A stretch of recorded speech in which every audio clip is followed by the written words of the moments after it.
இப்படி ஒரு பிரதமர் நாம பெற்றதுக்கு உண்மையிலேயே இந்திய மக்கள் பெருமைப்படணும். நம்ம பெருமைப்படுறோம். இதை விட்டுட்டு இன்னைக்கு என்னமோ ராணுவ வீரர்களுக்கு, ஏன்னா ராணுவ வீரர்களுக்கு நான் போர்லையா போய் இதுலயா போய் சண்டையா போட்டாங்க எல்லையில்.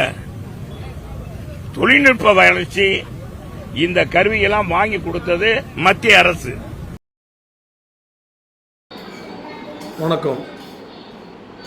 முன்னாள் அமைச்சர் செல்லூர் ராஜு தற்பொழுது சர்ச்சைக்குரிய பேச்சை ஒன்றை பேசியுள்ளார்.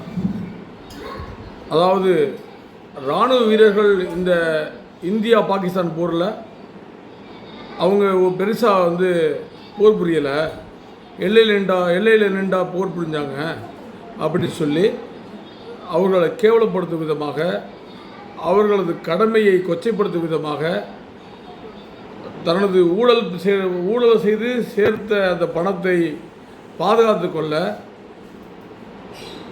மோடி அமித்ஷா கூட்டத்தை நக்குவதற்காக, அவர்களது காலை நக்குவதற்காக அவர்களை புகழ்ந்து இங்கே நவீன போர் கருவிகளை, விமானம் தாங்கி கப்பல்களை, ஏவுகணைகளை இன்றைக்கு இந்தியா தனக்கு தானே தயாரித்துக் கொள்கிறது. இதற்கு அடித்தளம் கட்டமைப்பு அமைத்த அரசு காங்கிரஸ் அரசு. இன்றைக்கு பாகிஸ்தானை ஓட செய்தது என்றால் அதற்கு அன்றைய காங்கிரஸ் ஆட்சியிலே செயல்படுத்தப்பட்ட பல்வேறு திட்டங்கள் இன்றைக்கு ஏதோ மோடி அவர்களும் அமித்ஷா அவர்களும் தான் இந்த இராணுவத்தை இயக்கினார்கள், அவர்கள் தான் சண்டை போட்டார்கள், நேரடியாக களத்தில் நின்று வீரங்கை கையில் பிடித்து சண்டை போட்டது போல இன்றைக்கு செல்லூர் ராஜு அவர்கள் பேசி ஒட்டுமொத்த இராணுவ நண்பர்களையும் இராணுவ வீரர்களையும் இன்றைக்கு அவமானப்படுத்தி உள்ளார். இது போன்ற அவர்களது சொத்துக்களை பாதுகாத்து கொள்ள இன்னும் இவர்கள் எந்த நிலைக்கு வேணாலும் செல்வார்கள். இவர்களை தமிழக மக்கள் புரிந்து கொள்ள வேண்டும். வரக்கூடிய 2026 தேர்தலிலே இவர்களுக்கு தக்க பாடம் புகட்ட வேண்டும். நன்றி, வணக்கம். பதிலடி தொடர்ந்து இந்தியா கொடுத்துக்கிட்டே இருக்கிறது, எப்படி பாக்குறீங்க? உண்மையிலே வரவேற்கு ஒவ்வொரு இந்தியனும் பாரத பிரதமருக்கு நன்றி சொல்லணும், மத்திய அமைச்சர்களுக்கு நன்றி சொல்லணும்.